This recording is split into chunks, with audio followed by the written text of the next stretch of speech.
ನಮಸ್ತೆ.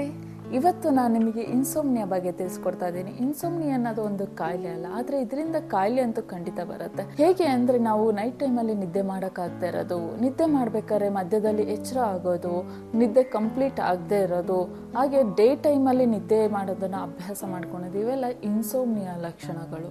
So ಇನ್ಸೋಮ್ನಿಯಾಗೆ best medicine ಅಂದರೆ ವ್ಯಾಯಾಮ. ಯೋಗ ಆಸನಗಳನ್ನ ನೀವು ಮಲಗೋಕ್ಕಿಂತ 4 to 5 hours ಮುಂಚೆ 15 to 20 minutes ಡೈಲಿ ನೀವು ವ್ಯಾಯಾಮ ಮಾಡೋದ್ರಿಂದ ನಿಮಗೆ ಇನ್ಸೋಮ್ನಿಯಾದಿಂದ ಕ್ಯೂರ್ ಆಗ್ತೀರಾ. ಸೊ ಇವತ್ತು ನಾನು ನಿಮಗೆ ಸಮ್ ಆಸನಗಳನ್ನ ಇನ್ಸೋಮ್ನಿಯಾದಿಂದ ಹೇಗೆ ಕ್ಯೂರ್ ಆಗಬೇಕು ಅಂತ ತಿಳಿಸ್ಕೊಡ್ತಾ ಇದ್ದೀನಿ. ಬನ್ನಿ ನೋಡೋಣ.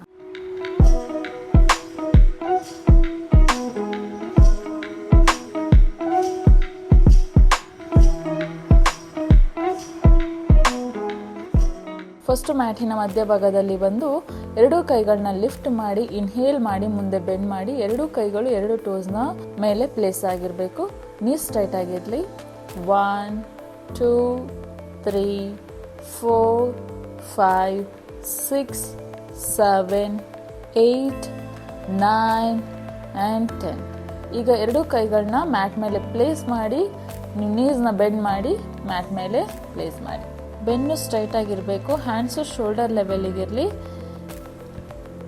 1 2 3 4 5 6 7 8 9 and 10. ಈಗ ಎರಡು ಕೈಗಳನ್ನ ಮುಂದೆ ಸ್ಟ್ರೆಚ್ ಮಾಡಿ ನಿಮ್ಮ ಚೆಸ್ಟನ್ನ ಮ್ಯಾಟ್ ಮೇಲೆ ಪ್ಲೇಸ್ ಮಾಡಿ. ಹ್ಯಾಂಡ್ಸು ಫುಲ್ ಸ್ಟ್ರೆಚ್ ಆಗಿರಬೇಕು. ಚಿನ್ನನ ಮ್ಯಾಟಿಗೆ ಟಚ್ ಆಗಿರಬೇಕು. ಹಿಪ್ಸು ರೈಸ್ ಆಗಿರಲಿ.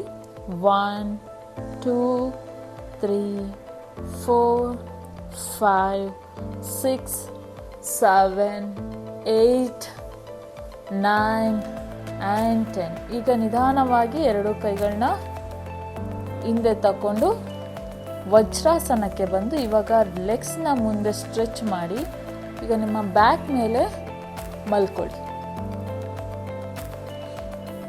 ನಿಮ್ಮ ಹ್ಯಾಂಡ್ಸು ನಿಮ್ಮ ಬಾಡಿಯ ಪಕ್ಕದಲ್ಲಿ ಪ್ಲೇಸ್ ಆಗಿರಬೇಕು. ಪಂಪ್ಸ್ ಡೌನ್ ಆಗಿರಬೇಕು. ಈಗ ಇನ್ಹೇಲ್ ಮಾಡಿಕೊಂಡು ಎರಡೂ ಲೆಗ್ನ 90 ಡಿಗ್ರಿಗೆ ರೈಸ್ ಮಾಡಿ. ದೃಷ್ಟಿ ನಿಮ್ಮ ಎರಡು ಕಾಲಿನ ಟೋಸ್ ಮೇಲೆ ಇರಬೇಕು. ಆ್ಯಂಡ್ ನಿಧಾನವಾಗಿ ಈಗ ಲೆಗ್ಸ್ನ ಡೌನ್ ಮಾಡಿ ರಿಲ್ಯಾಕ್ಸ್. ಈಗ ಎರಡು ಕಾಲುಗಳನ್ನ ಲಿಫ್ಟ್ ಮಾಡಿ ನಿಮ್ಮ ಹ್ಯಾಂಡ್ಸ್ನ ಬ್ಯಾಕ್ ಮೇಲೆ ಪ್ಲೇಸ್ ಮಾಡಿ ಹ್ಯಾಂಡ್ಸಿನ ಸಪೋರ್ಟಿಂದ ಬ್ಯಾಕ್ನ ಲಿಫ್ಟ್ ಮಾಡಿ ನಿಮ್ಮ ಶೋಲ್ಡರ್ ಮತ್ತು ಹೆಡ್ ಮಾತ್ರ ಮ್ಯಾಟ್ ಮೇಲೆ ಇರಬೇಕು. ನೀಸು ಸ್ವಲ್ಪ ಬೆಂಡ್ ಆಗಿರಲಿ. ಆದಷ್ಟು ನಿಮ್ಮ ಬೆನ್ನನ್ನು ಸ್ಟ್ರೈಟಾಗಿ ಇಟ್ಕೊಳ್ಳಿ. ಆ್ಯಂಡ್ ನಿಧಾನವಾಗಿ ರಿಲೀಸ್ ಮಾಡಿ ಪಾಸ್ಚರ್ನ and relax. Thank you so much. ಧನ್ಯವಾದ.